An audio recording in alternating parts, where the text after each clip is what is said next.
Hello. Hello. How are Oh you? my, I am doing well. So for those who are listening right now, Tesh and I was having a talk about motherhood prior to getting on, and told her I needed a moment to decompress because just dealing with your child and schoolwork is a challenge, especially now that things have changed with how kids are taught in school versus like when I was taught. So that's definitely a challenge and can bring up some feelings of frustration along the way. So I needed a moment to decompress. And we are just talking about life with a boy and being a parent and doing it all on our own. But yes.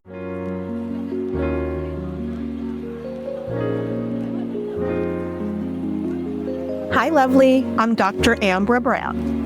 And I'm Tesh Alvaro. Welcome to Two Single Mums and a Donor Daddy. Where two complete strangers are connected by choosing the same donor daddy. And now we're having real conversations about the journey to solo motherhood by choice. And how to prepare for it mentally, physically, emotionally, and even intuitively while creating the path to motherhood on your terms. So welcome. Yay. So glad to be here. And thank you all for joining us today as well. Before we really get into it, but I just want to say, we're going to talk about really just like getting into talking to your family, like your parents or your friends about choosing solo motherhood. So that's what we're going to be doing and giving you like tips and tools and strategies in order to navigate that space because it can be challenging depending on who you're talking to. But before we do that, we just kind of want to just check in, see how we're doing as a whole, as a mom and a woman navigating life. Just check in with your breath as well. So Yeah. like decompressing, and it's just like, how am I feeling right now? Yeah. Being with that too. Yeah. You were telling me off air just like how your week is. Do you want to share a little bit with the audience, the listeners? Yeah. So this past week has been fairly challenging with my son, and it really has been around boundaries. And a great analogy I explained with him yesterday, because it got to the point that I was at breaking point with him, and he was mopping the floor, and we've got a brand new mop. And the way it's designed is you twist it to wring it out. And I could hear him turning it, and I could hear it clicking, and he wasn't stopping. And I was like, sweetheart, you need to stop twisting it because it's going to get to the point it'll break. And I said, I want to use the mop as a turning point for how you and I were this week and how he saw me get to my breaking point. And the look on his face was, I think I just broke, Mum. And the build-up was the constant asking of to put dishes in the dishwasher, the constant asking of putting his towel on the towel rack in the bathroom after a shower. Just the little things. And it wasn't like I was asking things that were beyond his ability or anything like that at all. It's just stock standard. Respect for his belongings, respect for how I like the house to be and those sorts of things. Yes, I understand he's learning. And that was the other thing that I had to keep going. I'm like, okay, he's 11. But I was like, I know that I'm not asking much of him. And it's just like how and when is it going to sink in? Because this has been not just this week, it's been months, right, of just repeating. And we do as parents and as a mum, and when you don't have anyone else around you to back you up or support you, you're just like, oh my gosh, listen, are you not hearing anything I'm saying? And you do get to that point where you're like, steam is coming out of your ears and you're just like a lunatic. They're looking at you like, okay, Mum's seriously lost the plot now. But it's just like, I don't know how else to say it. I don't know how else to do it. And as you can see, I have this ring. And this ring I purchased for myself over 20 years ago. It was the first proper piece of jewelry I had ever purchased for myself. And my son was playing with it about 2 weeks ago, and he was leaving the house to go out with my sister and her kids. And so I didn't know if he was still wearing the ring or not. And when he'd come home later that day, I go, darling, where's my ring? And he's like, I don't know. He goes, I put it somewhere. And so over 2 weeks, I could not find my ring. And it got to the point where I was like, sweetheart, you need to help me find it. And the lack of empathy I got from my son, the lack of care, and I don't know if other parents on here experience this, but I got the whoomp whoomp. Oh, well, it's not my problem. And I was just like, I don't think you understand what this ring meant to me. And so we finally found it, because yesterday I was like, you are not leaving this house until you find my ring. And so, yeah, I was grateful that we did that. But I had to sit down with him and get him to understand where I was coming from, because this week was all about him really pushing the boundaries with me. Mm-hmm. And it was like something kind of clicked with him. I said, I never want to get to that point that I have to look like the crazy person for it to click, right? But sometimes you're going to get there. And as much as I was doing breathing and other exercises yesterday, I was like, that rage is there, babe. Rage is there.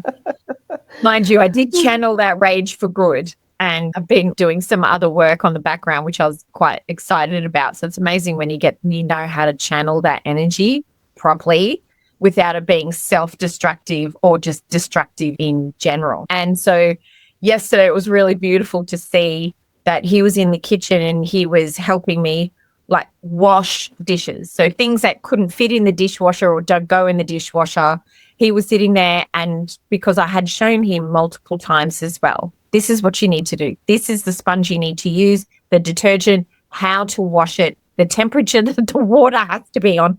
So it's all these little things, but I want you to learn these. These are not tasks that, as I said, it's not beyond him, that it's like these are life skills. And it was really beautiful that as the day progressed, our relationship kind of shifted as well, which was really lovely too. Because I just felt like we were constantly battling. And I was like, I don't know about you, but I'm exhausted with this constant battling. But I suppose this is progress with children and raising children, that they're going to test our boundaries big time. So, yes, I was happy with the outcome of the week. I'm not saying that it wasn't challenging. And, I've probably got a few more grey hairs out of it. Sure. But I'm happy with the end result, if that makes sense. Yeah, no, it did. The outcome definitely was better after all the trials and tribulations. It seems like, the light bulb hit for him. It came on for him. So that's it. And it's like what I find that's really important for our relationship. And I know every family dynamic will be different, but I've never been afraid for him to see my emotions and for him to know when he's crossed the boundary with me, and that he can hurt me. Like, we all are human, and for them to understand that sometimes the way they say things or do things, how it can have an impact on us.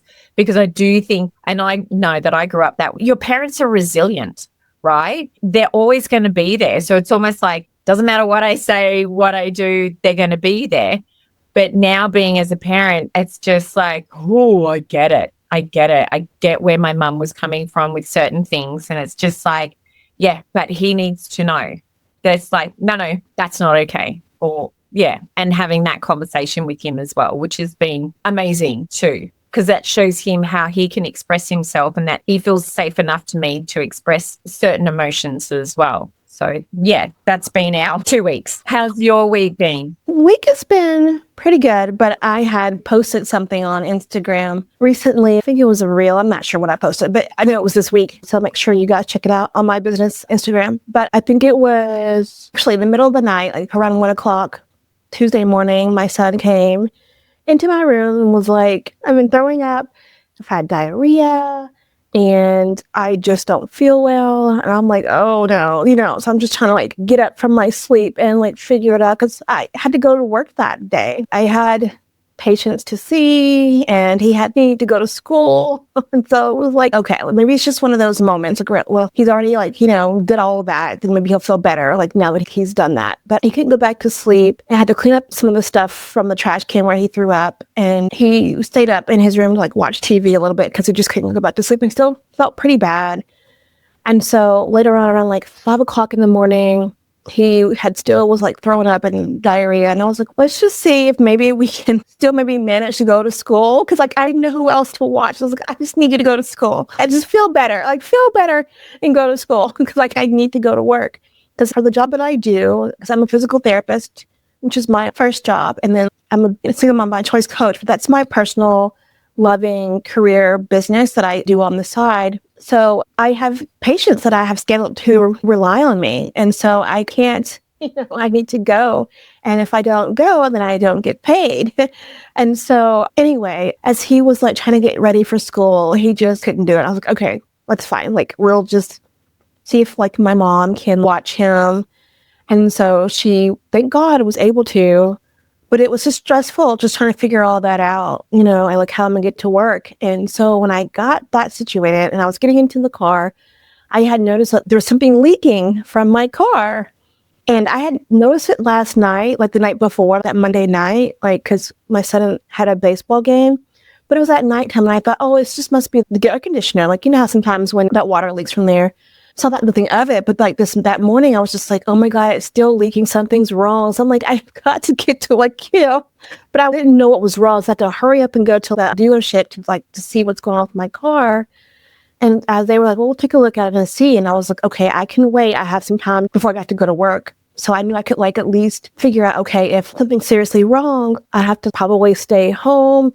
And I don't really know how am I going to go about getting my patients seen, and how can I move these patients over to later on in the week? But I couldn't because I had a full schedule and I couldn't go and see them on the weekend. I mean, it was just so many things that was happening. I was just getting very frustrated. I was just like, this is ridiculous. Like, being a single mom and trying to figure it all out was a lot for me, I think, in that moment. And luckily, like, when they told me what was wrong with my car, I mean, it wasn't anything wrong, but it wasn't so extreme that they couldn't fix it right then and there. And so they were able to fix it, which was great. It was an easy fix. And that led me to be able to still go to see my first patient, which was good. But I just felt like in that moment, oh my God, like, what am I going to do? I'm going to do this. Who's going to see my son if I have to work on the weekend? It was just all of these, like, trying to figure it all out. And it was just stressful. And like, sometimes it just happens in our world when it's important to have a community who can help you when things are going down. But sometimes you're not sure if they're even available sometimes to help you because they have their own lives too. But I'm just very grateful that I was able to have my mom help me out. And then also, too, the problem with my car was solvable. But there's just some days where it's just like, it is what it is. You just can't control everything. But I'm very grateful. But it was very stressful for like a Tuesday morning. So that was kind of my Tuesday, just very chaotic and unsure. But it all came together and I was able to get everything done like I wanted to. And my son was feeling better when I got home from work. So good. That's so good. Yeah. It's so unfortunate when they're unwell. And it's that, because I know I've been in situations like that as well. It's like your child is sick. It's just like, yeah, but I've got to go to work. And you sometimes feel terrible to say that. But it's just like, and it's not that your child is not a priority by any means. Yeah. How do I make this work? And these are moments where we can get so caught up in our head. And it's like you said, you've got clients that you need to physically be there for. Like, how do I go about this? And then it all seems like it snowballs with one little thing after another, and really caught up in that. And then when we give ourselves an opportunity to just kind of stop and then, okay, who can I speak to and see how I can get help here? And then it just feels like everything sort of just opens up for you and you're like, oh, okay. We can figure this out. And like you said, there's going to be certain things in our lives that we have absolutely no control over, but it's also, how do we go about managing that too? Yeah, I'm just feeling so much better as well. Oh yeah. There's other things that happen during the week too, which can share another time, but it all works out. But it's crazy. But with that being said too, even though like, my situation that happened on Tuesday, I do share in my one-on-one coaching that how important it is to have a community, whether it's your family, like your parents or your friend, or even like someone that you hire to help you navigate those situations when you're just like, I got to go to work, but my son needs to be taken care of. So being able to have a lifeline to help you get through that. I do talk about that in my one-on-one as well. And so I had to use that. And even if it didn't work out, it's okay too. We talk about that too. But it is good to have a community that was willing to help you step in when possible. Yes, exactly. So I love that. Yeah. Okay. I know we talked for a bit, but I wanted to get this in because it's so important, because we talk about being a mom and taking care of our kiddos. But I wanted to really, just for a brief moment, one thing that you did for yourself, because that's really important to have a balance where you can like still love on yourself, even though like it's been like a crazy week or 2 weeks or whatever. So did you do anything for yourself this week that you felt you needed to do to just feel good? So there are a couple of things that I do, but one of the main ones is breathing. And so like a lot of you do know that I am a somatic breathwork facilitator. And it's not always sitting there and it's love and light and that kind of energy, because there are moments where you can use your breath to feel really calm and things like that. However, sometimes with what I teach and what I've taught my clients as well is that you can work with the energy that you're feeling. And so for me, because I was feeling rather frustrated and angry this past week, I really wanted to channel that energy, but in a safe way, with inclusive of my breath. And so I used a particular breath pattern, as well as moving my body and listening to certain music that matched the way I was feeling to help move it. Because I know in the past, when I started to learn about meditation, things like that, if I was feeling angry and frustrated and I'm trying to sit there and just be one with my breath, I was like, this is not work. Like, it actually made me more frustrated. And so I've learned over the years to sort of channel and work with that energy. And so that's what I had been doing this past week. And what was really beautiful that came out of that when I was working with that was I started to get ideas for a workshop that I'm putting together. And so after I did that session, I was just literally punching out all the things that I wanted for this workshop.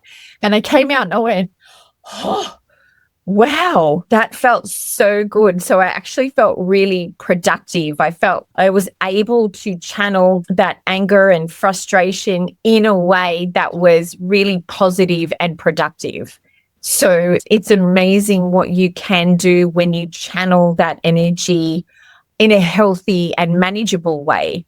You can still stand there and stomp and scream and shake, and it's moving that energy in a way that feels therapeutic. It feels nourishing and quite cathartic as well. So that's what I had done. And I was actually overjoyed when I came out of it. When I saw how I had put together this workshop, I was like, I am so happy. I'm so proud of myself right now. So that's what I did this week. It was amazing. Yeah. That's good. It's amazing like how you can use that energy to be able to produce something beautiful. Yeah. That's good. I'm glad. For me, just little increments of things like throughout the week, but mostly like I've been really itching to like be with nature. For me, I'm like an earth sign. I'm a Virgo. So like being around like nature and earth and feeling grounded is my thing, and water. So I'm a Pisces, I think. That kind of needs to be like near water. Anyway, I just wanted to take a walk, and I think I mentioned it in my WhatsApp you, but I was at a park and just wanted to be under a pavilion and just writing, and that felt really good, like just feeling the breeze on my face and like hearing like the birds chirping, and there was kids like laughing in the background, but it just felt so calming and peaceful. And when I stopped writing, like I just sat there just closing my eyes and really just feeling the moment, like just feeling really good about it. And I really, really enjoyed that moments for me. And then too, like we talked about, not here on this platform, like this particular podcast, but we have done a collaboration together, and we have talked about our inner knowing, our higher self, and our intuition. And after leaving like work the other day, I was like, I want this drink that came to my head. I was like, I want this drink. It's like a nice, cool, refreshing drink. And so I had a gift card and I didn't know how much was on the gift card. And I was like, I'm just going to go and just see either way I want this drink. Cause I was excited about the drink. I envisioned it and everything. Cause it just made me, I knew I would feel good with this drink. It's like a green tea lemonade type drink. And so I went and I used a gift card, and lo and behold, I had enough. It paid for like the drink itself. I didn't have to pay for it. I was so happy. And then the drink was really nice. And I just was like, that's like a pleasurable moment for me just to get something that I really was craving, and it felt good to my spirit. And just relaxing before I got my son from school and just enjoying the drink, feeling refreshed. So those simple things too mean a lot. It goes a long way. Like those moments where you can just enjoy something just as small as a little drink. And it's like for free, because I didn't have to add any other extra money for it. So that was really nice. So just things like that just really made me feel good throughout this week. So those are the things like just really important. Just appreciating the moments, doing the little things for yourself is just really important. It goes a long way. You really don't know. Just adding that to your bank of like feeling good, So that was my thing that I did for myself this week. Good on you. I love that. And nature has a way of just really grounding you and helping you feel so settled. And I love, as you were saying, like hearing children's laughter in the background, there is just something so beautiful about hearing children's laughter. Like, I love that. It's like when I hear my own son laugh, it just fills you up with so much love. Boy, I think that's great. Good on you. Well, that was good. I know it was a little long-winded, but I think it was needed just to share like how life is. I think we said it before, like even in our first episode, but it's not just about the beginning journey of becoming a single mom by choice, but it's just really the whole process, everything up until now, like just with our boys being close in age and like what that looks like, giving you an insight of what that is in their double-digit ages and how we handle those, because there's always something new happening. You think like one stage and you're done, but you solve that. You get through that, there's another something else happening. And so that's the beauty of what I love that we're doing this, is because it's just giving you a whole overarching look of what that looks like and how, as a single mom by choice, how we handle that, how we handle navigating, developing, and helping our child to grow from the time of conception onward. And I think even as they're adults, I'm sure we're going to still be parenting, but we just want you to like know and understand that this is just an ongoing journey, but it can be a beautiful experience as well. And also challenging. You want to keep it real. It's not always going to be just bliss. It's just life. And we wanted to show you that. And that's why we want to talk about our lives and how our kids are doing. And then go into like lovely things like, how do we tell our parents that we're actually becoming a single mom by choice? Right? Oh my gosh, my body just went back into that. When you get that sensation in your body, you're like, oh. And I think this is such a valid point of this. Like when we get to that point where you've made the decision, this is something you want to do for yourself, and you can feel it within you. You're like, yeah, this is the path I want to take. Now I need to tell my parents, I need to tell my family of this journey that I'm going to be on. How did you feel? And what was coming up for you when you had that discussion with your family, with your parents? Oh, man. I mentioned this in the past episode, so I'll make sure that you check that out because we had conversations about this briefly. Again, I had joked with like my mom about it because things just weren't coming up roses with the people that I was dating, and I'm ready to move forward and move on. And when I did, I was like, I really have to really share this. And I don't even really recall where I was. I don't even know if I told her like up front or like on the phone. It's so hazy, but I just remembered dreading it because I wasn't playing around this time. I wasn't joking. It was real. And I just remembered just the feeling of like, how is she going to take this? Will she take me seriously? Will I be embarrassed? And again, like my mom, they're like baby boomers. So I know. This is new to them. Like, what do you mean? And again, like being someone who's going to go find a donor and then create a baby that way, it's foreign to them. And I think also too, they've learned that that's been like stereotype of how they call it. And I hate to say this, and I'm going to say this, and I'm sorry if I offend, and I'm not trying to, but this is just the way that they assumed it. It was like your test tube baby, which was awful, but that's what was brought up for them. And the stigma behind that, they're not really fully understanding what that means. And so having my mom telling her, she was just very concerned and like, how would that look? And also, why am I doing this? Can't you wait? I'm like, wait for what? I have been.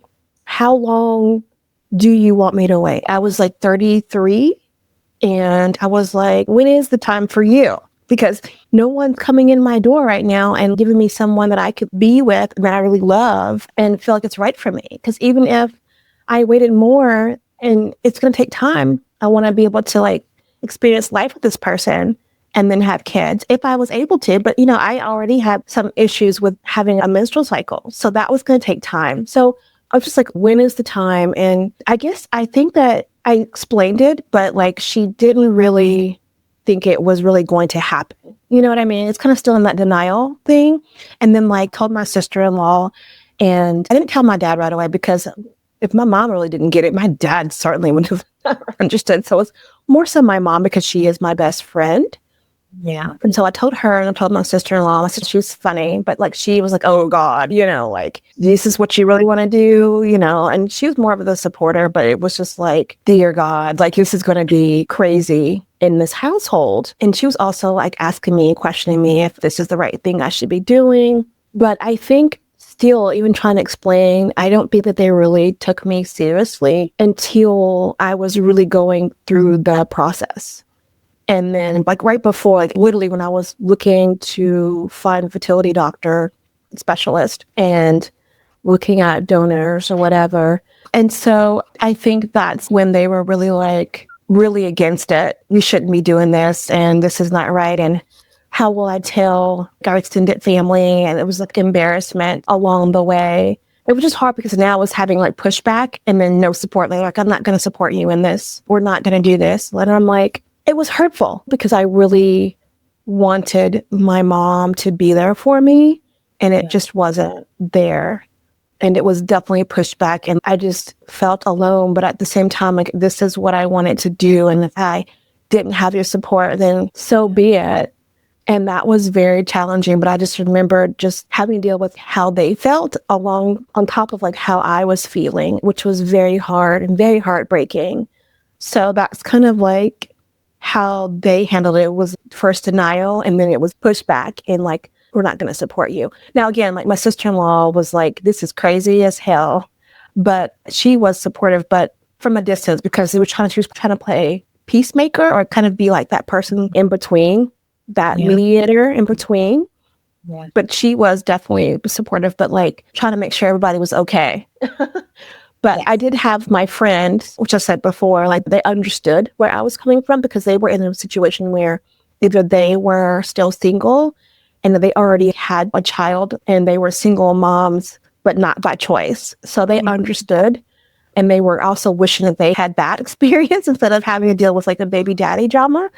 But they also got me. So that was very helpful. So it wasn't hard telling my friends because they were like supportive. And I had just very close friends that knew this whole time, just me going through wanting to get married and wanting to fund my love of my life, but just wasn't happening. So that was easy on that part. But family was a struggle for sure, for a while. Yeah, and that's hard. That's really hard because you're making a big life decision. And this is what's amazing with close friends and friends is that they will support you. Yes, they may sometimes play the devil's advocate. However, at the end of the day, they're like, whatever your decision is, we'll be here, we'll support you. And it's almost like there's some of that pressure that comes off. But when it comes to family, it's interesting. And I think it's where they project their fears and their lack of understanding and knowledge on it as well. And because we're not following the book of our lives according to them, it doesn't sit well. And it's hard. It's really, it's really hard. I'm in awe of you because even though at the time you did not get the support and the pushback, it still didn't deter you from listening to exactly what you wanted, because a lot of the outside noise, and especially family, can have such a huge influence on us. It really can. I just want to honor you and applaud you because not a lot of women have the strength to do that when they don't have that support at the time. Yeah. Absolutely. Hey, lovely, listen up. If you've been thinking about becoming a single mom by choice, but aren't sure if you're truly ready, whether it's emotionally, mentally, or even logistically, I have created something just for you. Yes, just for you. It's called the Solo Motherhood Readiness Quiz. This quick quiz helps you get crystal clear on where you stand in your journey. Maybe you're more ready than you think you are, or maybe you'll uncover areas to focus on before taking your next step. The best part? You'll walk away with clear insight and direction, so you're not just stuck in a cycle of doubt and what ifs. You'll finally know where you are and what's possible for you moving forward. So if you've been waiting for a sign, my dear, this is it. Head to the link in the show notes, take the quiz today, and start navigating your path to solo motherhood with clarity and confidence. Oh, it was very hard. And I mean, don't get me wrong, I was crying, crying my eyes out and questioning myself. And when I told my mom and my sister-in-law, we'll share this later, but like I didn't necessarily have a plan. I just knew I needed to tell them. And I was definitely nervous about it for sure. But I guess in my mind, I didn't really think about, I knew I was worried that they'll have some thoughts about like, what does that mean? But I didn't think that would be like some major pushbacks. Like it was. So I didn't plan for that, but it was definitely a lot of tears and feeling lonely because again, like, my mom is my best friend. So then trying to talk to her about things, it wasn't going to happen. Don't talk to her about it. She didn't want to hear about it. It was a no. It was a no. So what about you? I knew like we had talked about like your family and how definitely, I think, different experiences from yours to mine. So how did it go? When did you were like, okay, now that I've said yes, how did you feel? How did you prepare to tell your family? So for me, it was very similar with yourself. It was having the conversations with my really close girlfriends, and majority of my girlfriends who had young children at the time, they were all married and in beautiful relationships. But I do recall one of my girlfriends who's like, yes, I'm in a great relationship, but sometimes I feel like I am a single parent because I just didn't get the support. And so from her, she was like, you don't have to worry about that. Like, as you were saying, it's like having issues with the baby daddy. And they're like, oh my God, it was almost like this level of freedom, so to speak. And I was like, okay, so it was interesting to get their kind of insight on it. And so when it got to the point where I was like, I knew I wanted this for myself and having this conversation with my mum first, I did get some pushback, but it was more along the lines of, oh, I thought you were just going to freeze your eggs. Why don't we look at that? Right. And so the more I kept trying to speak about it with my mum, it was very much the same thing of, can't you just wait? And I'm like, I'm 37. What am I waiting for? And they're like, oh, when you meet the right man. I'm like, I could be 50. And I put this up in the past as well. Like, I could be 50 by that time. Yeah. And so they were like, oh, but you never know. The man could be round the corner, this, that, the other. And I was like, oh, and I remember we were sitting in this local Chinese restaurant, and I had my mum and dad sitting across from me. And what I found really amazing for myself when I look back at it as well is I had always been a person, like growing up, I found it very, very difficult when I was talking about something personal and that meant anything to me. My emotions would get quite caught up and I would never be able to express myself properly. It'd be like anger or tears or tantrums, and I could never get my words out. What I found amazing was I had this sense of calm within me. So everything just came out very calm, even though with what my parents were saying to me, I knew it was coming from their place of fear, their place of protection, their place of embarrassment and uncertainty as well. Because for my mum, she had my sister and I, especially at a very young age. She had me at 20. And so my father worked 7 days a week. So she was pretty much raising us two girls on her own for a very long period of time. And I know that that had a huge impact on her. So I think what she was bringing to the table was her experience. And I think that's what she didn't want for me. And I remember saying to me, do you have any idea what you're in for? And I was like, no, I don't know what I'm in for. But what I do know is like this feeling is not going to go away, but strong sense of this is what I want. Yeah. So knowing. This strong knowing. It's not going to go away. It's not going to go away at all. This is what I know, what I want to do. And so then when I had the conversation with my siblings as well, my sister was very much like, oh, can't you wait? And you never know. And just wait. And I said, my book of life is not going the way that yours did. It's like you met your person at the age of 15. You then married them. You've got two beautiful children, right? I said, my life is not going that path.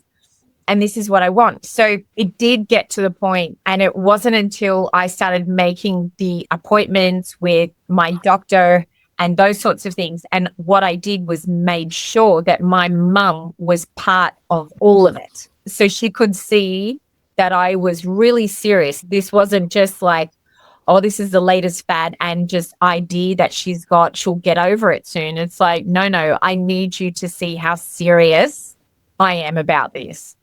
So it got to the point for them, and I think this kind of also sparked from when I left home at 23 and my parents had the conversation. It's like, we either get on board that our daughter is moving interstate or we lose our daughter. And my mum's like, I'm not willing to lose my daughter. So it was like, either I get your blessing or I'm doing it anyway. And they know that that's the kind of person that I am. My dad's like, it really doesn't matter what we say. You still go do what you want. And I'm like, yes, to a point, but it doesn't mean that I'm not going to discuss it with you. You're my parents. You're my family. Right. Even though I'm an adult and I can make decisions on my own, it doesn't mean that I don't want to share that with you either. I don't want to feel isolated in this huge decision that I'm making. Yeah, that's what it was like for me. So they were still very, very hesitant, but I did get support. Yeah. That's good. And that's what I like about us, because we all walk different paths of how things, even if you make that decision to become a single mom by choice, like our dynamics, our way that we have grown up, like our families are all different. And so to get different perspectives of like how that could look when you do decide to tell your family or friends about the choices that you're going to make. But yes, it ultimately, at the end of the day, it's going to affect your life. But it's good to see like how to handle that. And I would want to ask you, sounds like you did a great job, but like, would you have done anything differently? Would you have said it at a different time or said it at all? Or how would you have chosen another way to share if you needed to? It's really interesting. When I look back at how I approached my parents, probably the only thing I would change was the time frame. I would have spoken about it a lot earlier, and I mean years earlier. And I think I had kind of touched on it briefly, but it was just, sort of tongue in cheek at that stage. That's probably the only thing I would have changed, because looking back, you will never know the reaction you're going to receive when you're providing this kind of huge life-changing decision you're going to make. And that's it, because you're just like, oh, if I did it this way, maybe they would have reacted this way. That's a thing, like we've always said, that's something you cannot control, is other people's reactions and responses, right? Yeah.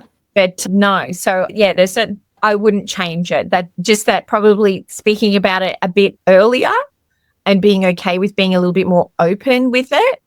That's probably the only thing I'd change. Yeah. What would that have looked like? And would you have changed anything? I don't think that no matter when, I don't think it would have mattered.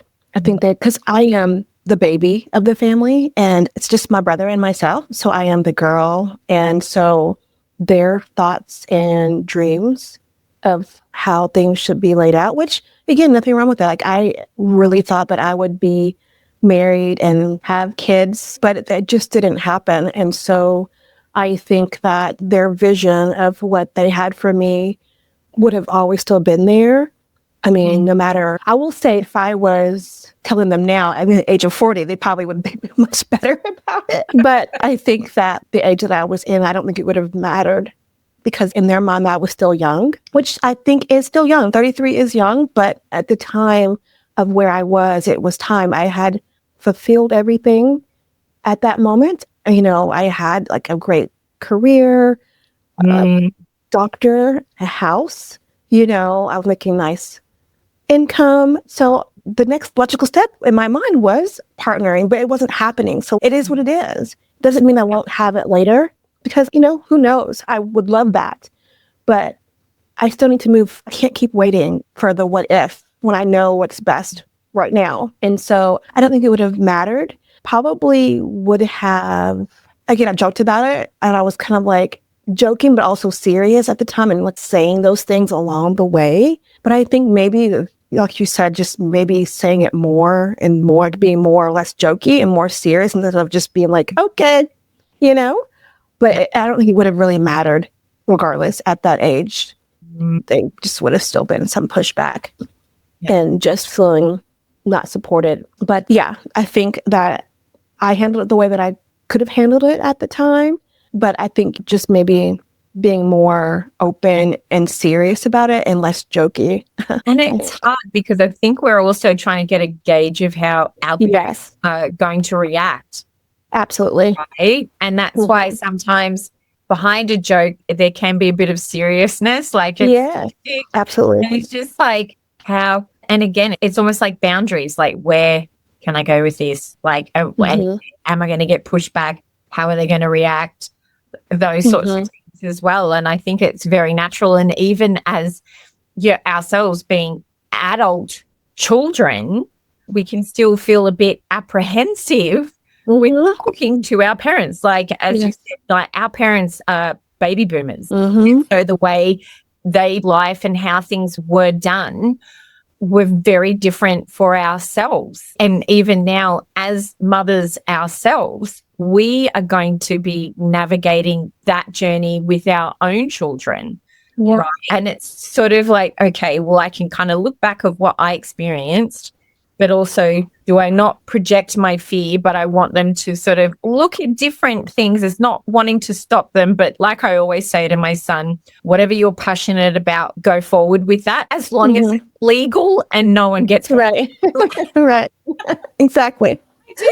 Legal and no one gets hurt. No one gets hurt. Exactly. Right? Yeah. Oh my gosh. So we talked about it a little briefly about, well, we did talk about like how will we do it differently. And that kind of where I want to go into like our perspectives as coaches and how we could help our listeners who are going through this exact same thing. So for me, as a single mom by choice coach in my one-on-one program called Empowering Single Mom by Choice Trailblazers program, is when women who are just absolutely ready to move forward with that, with becoming a single mom by choice. I have talked with clients or helped them to really figure out how to navigate that space with their friends and family. And I'm going to share a few, and then you can kind of have your thoughts about that too. But I really think that it's important to first be sure, feel it in your bones that this is what you really want, and be confident in that. Because even if you're sure, there might be someone in your family that has pushback on it, and you really want to stand your ground on that, or even a friend, you know, who might feel a certain type of way. I'm not going to say jealous, but some people reflect or project their feelings of what they're going through and can put it on you, make you feel some kind of way. So first and foremost, just making sure that you feel good about it. Like, you feel good about this decision and that you can hold your ground on this decision. And then I would say also really just getting a feel of, you know, your family and you know your friends. So getting a really feel of like how they might respond to the situation. And again, like, you know how I was joking about it. So like kind of just gauging, having little brief conversations about things like that. If you know someone that is going through that, and just kind of bring it. So my friend such and such may be going through this, and then kind of gauge how they will respond to that. Or just kind of having like little conversations, kind of feel where they are with that. And you might have family members and friends who are on board, because again, like now times have really shifted to where people are so more open-minded about becoming a single mom by choice. They might even be happy about that. But really just getting a feel and being ready no matter what to handle how they might react. And I also think that if there's someone that does support you, like your friend who supports you, just running it by them too, talking with them about it, like saying like, this is how I want to present that to like my family. I share what I want to say to them about it, and just kind of practicing, I'd say, so that you can be comfortable and confident. And when you're sharing that with your family, and having that support system with your friend who might be the one that's going to be supporting you on this and getting that feedback.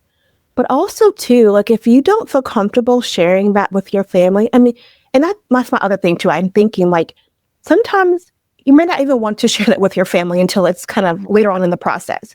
That's really up to you, and there's no right or wrong. It's what feels good for you. But if you also just want to write it out, like sometimes it's hard for people to get that across because you can't always get out what you're trying to say. And sometimes writing it a letter. I'm sometimes better with writing it out and saying all that you want to say and then giving it to your family or friends, and they can kind of understand where you're coming from. And that could open up the door to an actual conversation. So you could do that as well. I think it is very helpful. And I also think that, again, you don't have to share it right away. You can hold off until you feel more comfortable about sharing that with your family or friends. However, just know that if you do share later on in the time of your journey, that be prepared to handle whatever they're going to feel when you do share, because you might want them to help you and be a part of your community. And that affects their life too. It's not just your life, it's their life, because you're wanting them to be a part of that. So I think being able to figure out what's best for you, either by sharing with them where, in the early stages, or sharing it whenever part of the journey, but just again, being aware of how they will handle that and how they will feel and how you will respond in that way. But being kind to each other, because when you're definitely in a state of being frustrated or angry, no one gets their points across. And you really want to step back and like kind of come back to the situation at another time. But I think just preparing for all scenarios is very helpful. So that way it can be a little bit easier and less resistance when you do bring forth that wonderful news to your family and friends. But yeah, those are my thoughts and suggestions, recommendations when it comes to presenting that to your family and friends. It's just really being open and prepared and being able to stand your ground, know who you are, and being strong about that so that you won't feel deterred if they feel some kind of way about that or pushback or whatever of that nature. And then sharing it when you feel comfortable sharing it, but just being ready to handle what comes after that. Those are my thoughts. Well, I love that so much. Yeah, and they are all so valid as well. And I really do love the point. So because when we're making big decisions, we have a tendency to be very much in our head. Mm-hmm. And we then start, especially when we're looking at discussing it with family or friends, we play out scenarios in our head. Okay, what will it look like if it goes this way? And then what if it looks like when it goes this way, right? And so what that has a tendency of doing is, because we're playing out false scenarios, so it hasn't even happened, our body will then pick up on those feelings as well, because thoughts turn into feelings, right? Mm-hmm. Mm-hmm. So what can happen is that we can start to put our bodies in a state of stress, and that fight or flight, that overwhelm sense, or even anger or frustration can start coming to the surface. So then when we do approach, because we've played out a scenario, we're thinking it's going to go that way. Our body doesn't know the difference if it's actually happening in real life or we've played the scenario out in our head. our body's going to react the same. And so this is why with what I offer with breath work, it allows us to acknowledge everything that's coming up in our thoughts. There's no right or wrong, and it's not punishing yourself by any means of like, it could turn out this way or it could turn out that way. I don't know how to get the words out, this, that, the other. And so, like you said, it's writing it out. It's getting our thoughts out onto paper. Because sometimes when we see it visually, it's like it can separate us as well from that emotion. And it gives you an opportunity to look at it completely different. Also with that and breath work, it allows us to unlock from our thoughts and drop into our body. And what is amazing is because, like I said, we have a tendency to be all up in here all the time. And that can play havoc on how we're feeling. So then when we are trying to express ourselves, it doesn't come across the right way. Or it's like after you've had a conversation with someone or maybe even a disagreement, and afterwards you go back and you think about it, you're like, oh, I could have said this, or I could have handled this better, or those sorts of things. And this is where my programs really come into play, because it gives women the opportunity to unlock from our minds and drop into our body and be with what's there, that emotion that's there. It's acknowledging what's coming up for us, so our thoughts, but it's not hanging on to the story of those thoughts that come through. And it will allow you to get to the point that when you are ready to discuss it with your family, with your friends, you're in a place of certainty because you've broken it down over a period of time. And it's not one session that you're like, oh, I've got these, right? It's ongoing. It's like, okay. And it's giving you the tools and the opportunity to get out of our monkey mind and drop into our body.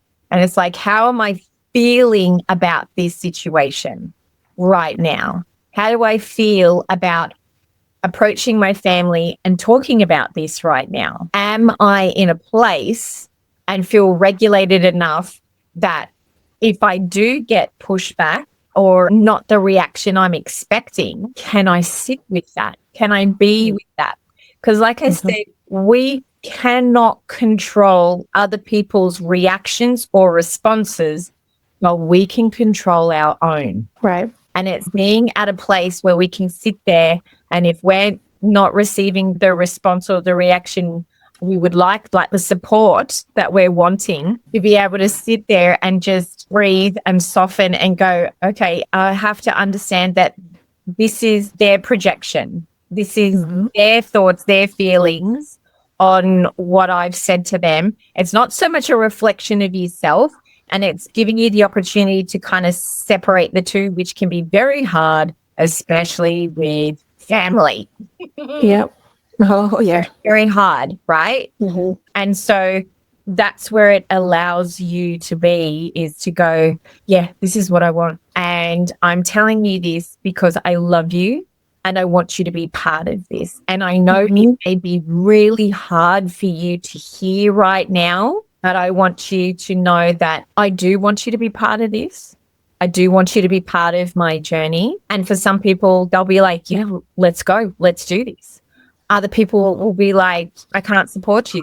And that's where you're like, okay, but I'm not changing my mind. Yeah. Exactly. Yeah. So, because you know within yourself, you've given yourself that time, you've given yourself to reflect and to be so secure and confident within yourself. This is what you want for yourself, regardless of what anyone says or does.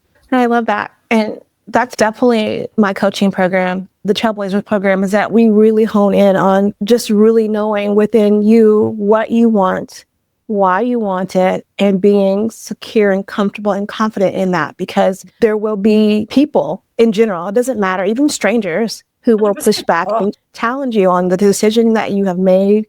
And you just got to fit in your own convictions and be secure and comfortable and be okay with that. And it is okay. You don't have to live for everybody else. And that's okay. And it's hard because, like I said before, like my mom is my best friend and we're good now. But at the time, and like, it was hard. She was my best friend. I wanted to share everything with her and not being able to have that, but having the strength and the knowing that this was the right thing to do.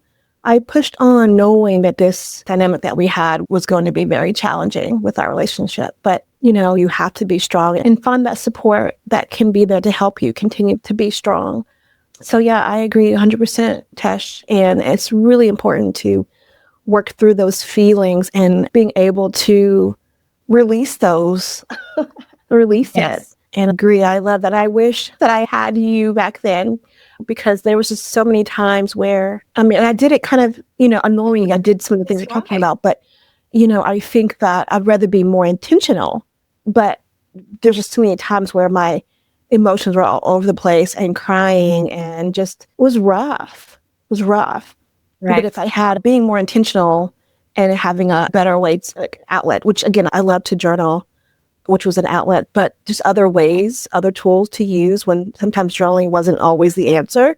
It would have been great to like be able to know how to breathe through that, release that, to get out of my mind and really hone in and acceptance of this is what it is, but also finding that balance and knowing that you're going to be okay. Just reassuring my body and my mind that it's going to be okay is just so important. So I love that. Well, it's the same with myself and with you being a coach in this field, a single mum by choice coach. And I was like, oh my gosh, if that was available to us when we were going through it, having someone like yourself and the expertise has walked the path, but also has all the information and the support network that you need in that area, it would have just been a completely different ballgame because I did find that there was still a lot of convincing on my side for my family. I was like, holy smokes, like what else